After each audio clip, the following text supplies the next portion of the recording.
Hey there, Ledgers. Hey, what keeps you going when life is hard? What roots you in perseverance or a stick-to-itiveness? Today we look at Psalm 129. I hope you've read it. If not, take some time to read it now.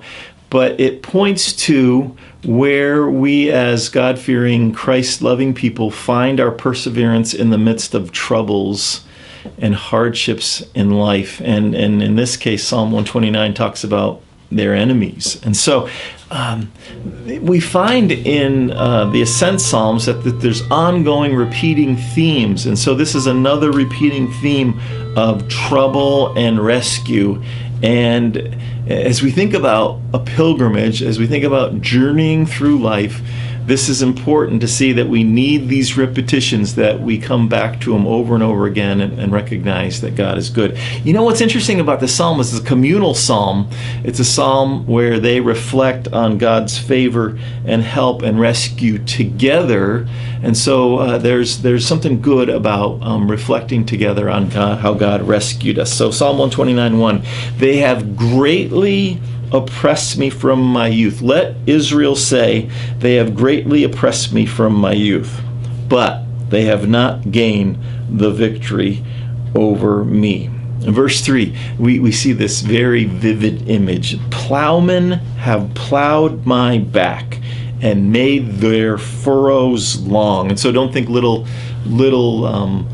think of your little garden in your backyard. Think of 1,000-acre farm where they go over the land and they turn the soil over. And so there's an image here of the enemy plowing over them, running them down and ruining them. Seems kind of painful to me. But then he says, but the Lord is righteous. He has cut me free from the cords of the wicked. And so this is the central part of the psalm. As they reflect about being run over by their enemies, they land on this idea that the Lord has cut them free, has rescued them. And then the psalm changes. It really becomes a prayer against those who will continue to come at them. It says this, may all who hate Zion, and don't think just the city Zion, but think of the idea Zion, the idea of the place of God's blessing, the place where the people of God are safe and secure. So don't just think of city. It says, may all who hate Zion be turned back in shame. So as they come against them, may they turn around. And then he talks about them being like grass. He says, may they be like grass on the roof, which withers before it can grow. A reaper cannot fill his hands with it, nor one who gathers fills his arms. So he says, may they be like grass that grows on a roof. It's dry, it's worthless, it has no value. And then he says this, may those who pass by not say to them, the blessing of the Lord be on you. We bless you in the name of the Lord. He really does not want those who attack to experience the blessing of God. And so, where do you land?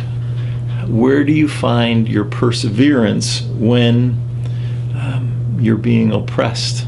And I think two things in this psalm. One, it's in communal reflection. It's in this corporate gathering of reflecting of bad times and how God has rescued. And then secondly, it's in this idea that it's God who rescues us. And so if we go through hard times, when we go through hard times, a stick-to-itiveness, a resilience, a perseverance comes to us as we recognize that God is the one who rescues us, as we recognize that God is the one who cuts us free from the cords of our enemy, as we recognize that even though we go through hard times, it's God who helps. So that's Psalm 129. As you think about your day today, as you think about where you put your hope, and just remember that Christ will protect us and He will keep us. Troubles may come and uncertainties will hit and hardships will seem to overwhelm us, but there's a perseverance that we can find in Jesus Christ and His promise of care for us no matter what. So I pray that the Lord is helping you persevere today and every day. God be with you.